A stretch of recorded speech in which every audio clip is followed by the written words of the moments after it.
नमस्कार दोस्तों, मैं आप लोगों को आज यांत्रिक देखिए भौतिक विज्ञान पार्ट 2 में आपको बता रहे हैं कि भौतिक यांत्रिक जो होता है मैकेनिक्स दिया था, गति और विरामावस्था, ये दोनों में क्या होता है इसके बारे में बताऊंगा आज कि गति अवस्था क्या होती है,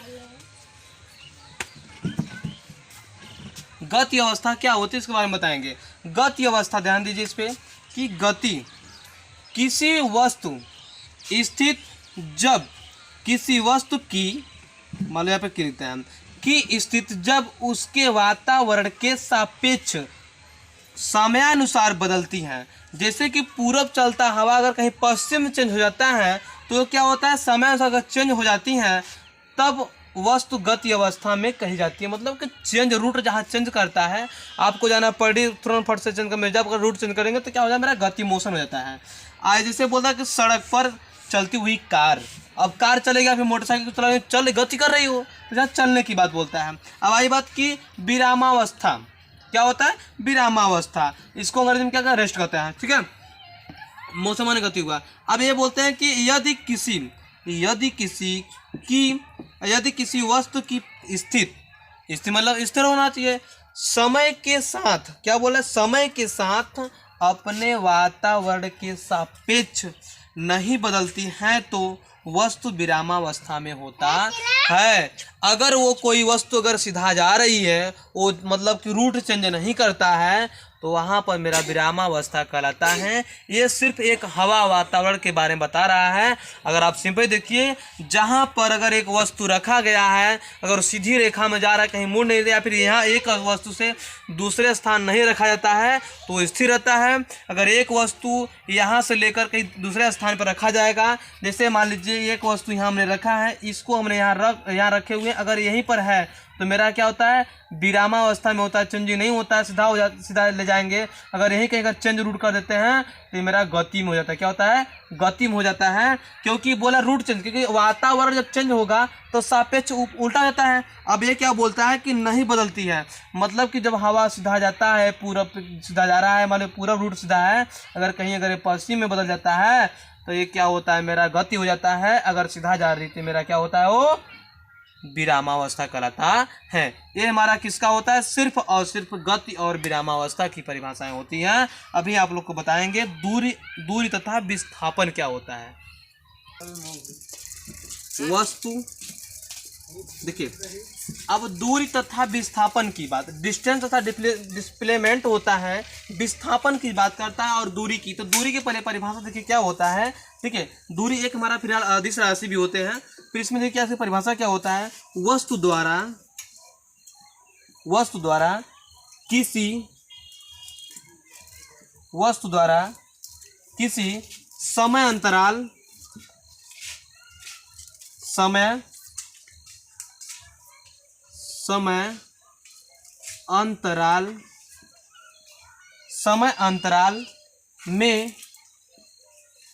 अंतराल में तय किए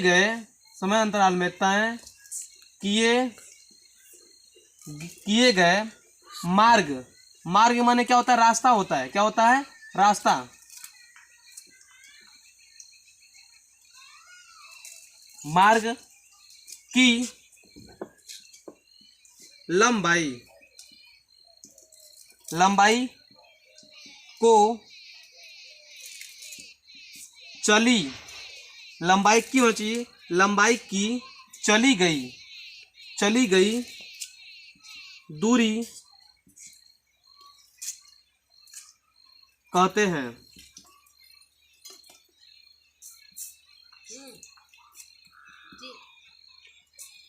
अब देखिए, पर ध्यान रखिए, वस्तु द्वारा किसी समय अंतराल, क्या बोल रहा है, समय अंतराल की में बोल रहा है, समय अंतराल में तय किए गए, कोई टाइम फिक्स करता है, फिर टाइम समय अंतराल के अगर बीच में बोलता है रास्ता का तय किया जाता है, लंबाई की दूरी होता है, उसे हम क्या कहते हैं, दूरी कहा जाता है।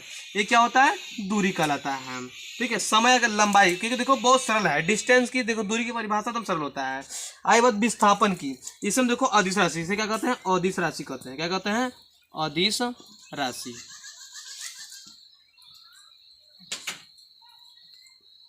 ये अदिश राशि है। ठीक, आई बात देखो डिस्टेंस और उसका डिस्प्लेसमेंट का, तो ये क्या होता है, विस्थापन। विस्थापन देखिए क्या होता है, DISPLACE डिस्प्लेसमेंट, ठीक है, ये होता है। अब इसका देखिए परिभाषा क्या होता है, बोला है कि इसमें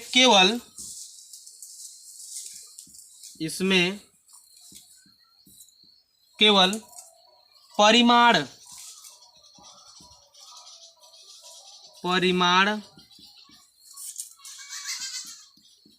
होता है। इसमें क्या होता है, परिमाण होता है वस्तु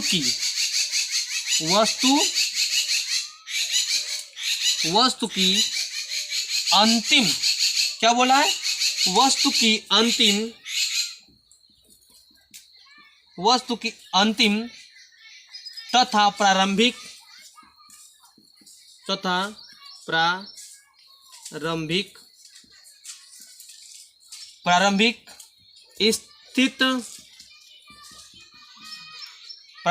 स्थित के बीच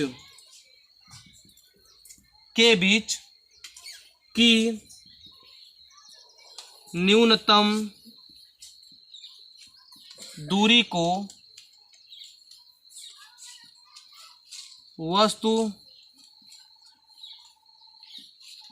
वस्तु का विस्थापन कहते हैं।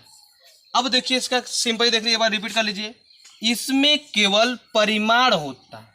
क्या होता है, परिमाण। परिमाण में क्या क्या होता है, वस्तु की अंतिम तथा प्रारंभिक, मतलब जो अंतिम बिंदु होता है और जो पहले का बिंदु होता है के बीच की जो न्यूनतम दूरी बताता है। जैसे यहाँ से कि और यहाँ की न्यूनतम जो दूरी होता है, मान लीजिए यहाँ पर कुछ भी रखते हैं, यहाँ पर मान लो ए बी डाल देते हैं, इसको जो जोड़ने पे आता है वो मेरा क्या होता है, न्यूनतम जो दूरी होता है वो मेरा विस्थापन कहलाता है। सीधे सिंपल जान लीजिए, किसी वस्तु की दो वस्तुओं के बीच की दूरी प्रारंभिक और अंतिम, तो यहाँ पहले क्या किया गया कि वस्तु की अंतिम तथा प्रारंभिक स्थिर के बीच की दूरी को विस्थापन कहते हैं। ये हमारा क्या होता है, सदिश राशि कहलाता है। क्या होता है, सदिश राशि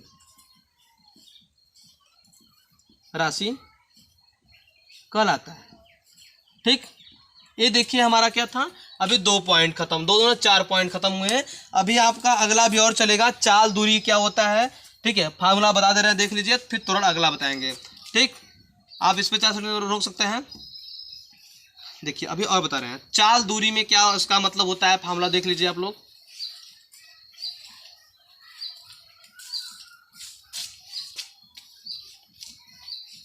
आप लोग इस चैनल को लाइक, सब्सक्राइब और लोगों के साथ शेयर कीजिए, अधिक से अधिक लोगों के साथ शेयर कीजिए। और देखिए चाल क्या होता है, चाल एक स्पीड है, बोलते हैं ना बहुत तेज गाड़ी चला रहा है, बहुत स्पीड में चलाता है, तो उसकी जो गति स्पीड तेज होता है वो पता चाल होती है। तो कह रहा है किसी गति वस्तु द्वारा एकांक समय में चली गई दूरी को चाल कहते हैं। तो इसका हम सिंपल लिख लीजिए, किसी, पहले इसका इंग्लिश लिखिए स्पीड, फिर बोला है किसी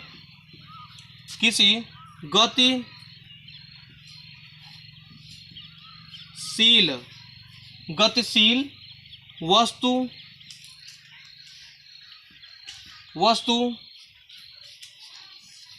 द्वारा एकांक समय में चली गई दूरी को चाल कहते हैं। अब ये चाल क्या है, चाल, अब चाल का देखिए, चाल बराबर देखिए, चाल का हमारा क्या होता है, इसका देखिए मात्रा क्या होता है, मीटर प्रति सेकंड होता है, मीटर प्रति सेकंड होता है, और या फिर किलो केमी प्रति घंटा हावर्स में हो जाता है। ठीक है, ये होता है। अब इसकी चाल बराबर क्या होता है, दूरी बटा समय। ठीक है, अब इसमें अगर लेंगे तो बोल रहा है कि किसी गतिशील वस्तु द्वारा एकांक समय में चली गई दूरी को चाल कहते हैं। एकदम एकदम सीधा आराम से देखिएगा, सिंपल एकदम सरल है। अब इसका जो फार्मूला बनेगा वो अलग है। एक और देख लिया, औसत वाला देख लिया, क्योंकि फार्मूला लिखना जरूरी है। औसत वेग, औसत चाल बराबर चली गई दूरी बटे लिया गया समय। देखिए ये आपका चाल का मतलब होता है, ठीक है। ये हमारा क्लोजिंग हुआ। फिर अगला बताएंगे तो वेग और त्वरण का बताएंगे। ठीक, धन्यवाद।